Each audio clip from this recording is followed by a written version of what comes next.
What's happening, guys? Welcome back to the channel. Let's talk about that Tom Aspinall versus Sergey Pavlovich fight and Yuri Prochazka versus Alex Pereira. Both of those fights ended relatively early. Let's start with Aspinall versus Pavlovich. Alright, so going into the fight, I feel like both of these guys could finish each other. Tom Aspinall is an incredible heavyweight, so well-rounded, great hands, fast, really solid technical ground game, explosive. Sergey Pavlovich, devastator. That guy has rocks for hands. I was leaning towards Sergey. I thought that at some point he was going to catch Tom Aspinall, and I did feel that Aspinall's speed would be problematic, and yes it was. Sergey clips Tom Aspinall, Aspinall recovers, catches Pavlovich with a beautiful combination, almost puts his lights out. I'm not sure if it was labeled as a knockout or a technical knockout, but he took Sergey out. One thing about Aspinall that I didn't notice before, damn is that dude big.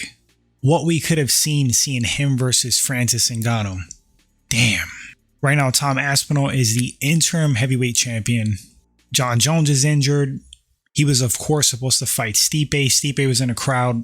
Aspinall's part of that new breed of well-rounded, fast, explosive, athletic heavyweights. The man's a problem. After watching this fight, I think he does have what it takes to beat John Jones at heavyweight. Notice the wording, has what it takes. Not that it's a guaranteed win. Congratulations, Tom Aspinall. Moving on to Yuri Prochazka versus Alex Pereira. Damn, I was so excited for this fight. That was a match between two absolute savages, warriors. Two guys that in different time periods, there would be Vikings, barbarians laying waste.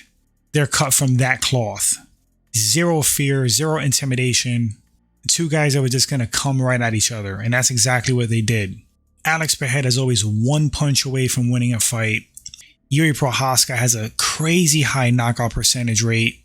So unorthodox, I would consider him well-rounded at this point. I was leaning towards Yuri Prochazka. I felt like Alex was doing well, which is no surprise with those low kicks. He's so sneaky with them, they're so effective, and he somehow generates so much power from such little quick movement. Yuri definitely affected by those kicks. But good thing for Yuri Prochazka, he's very comfortable with switching stances, and he's effective in both stances, southpaw and orthodox. So on one hand, Alex was giving him issues on the feet, but Yuri was landing, and he was giving Alex issues on the feet. It seemed like at some points Alex was having trouble with Yuri's erratic stand-up. His movement, his switching of stances, the angles that he was throwing strikes. Yuri landed a couple of nice uppercuts, and he was chasing down Alex, landing straight shots. Definitely had Alex Pereira in trouble. After the first one, I was like, man, Alex is breathing hard. Yuri, to me, always has great cardio. He was still looking good. Here comes round two.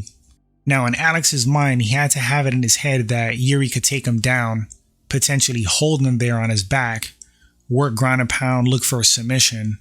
That was very smart of Yuri in the first round to go for a takedown, to check his ego at the door, and try to attack Alex where he's weaker at.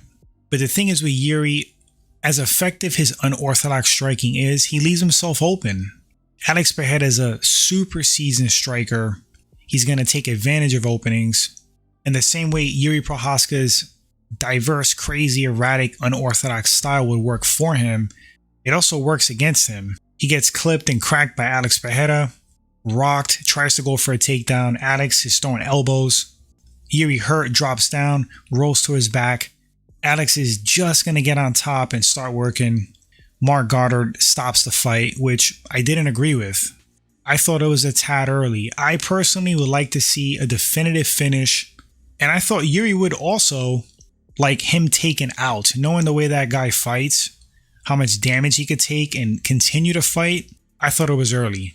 But in the post-fight interview, Yuri Prochazka said no, he thought it was stopped correctly. I think that was Yuri being humble, but that's just me. I'm still going to stand by. I think that was a little bit early. Alex Pereira, 2-division champ in the UFC, 2-division champ in glory simultaneously. This guy is going to go down as a combat sport legend. As a matter of fact, he is already. Post-fight calls out Israel Adesanya. I gotta say, guys, I don't like that fight for Izzy at light heavyweight. Can he beat Alex? Sure, he can. It's possible. Would I favor Israel Adesanya at light heavyweight? No, I wouldn't. I don't think it's a good fight for him. Definitely would pick Alex Pereira to win.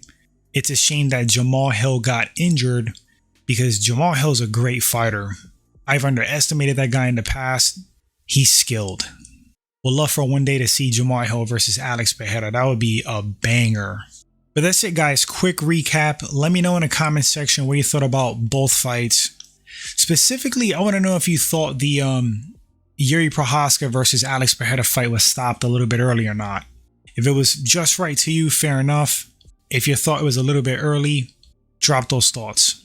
Thanks for watching this segment, guys. Until the next one, take care, stay safe. Later, my friends.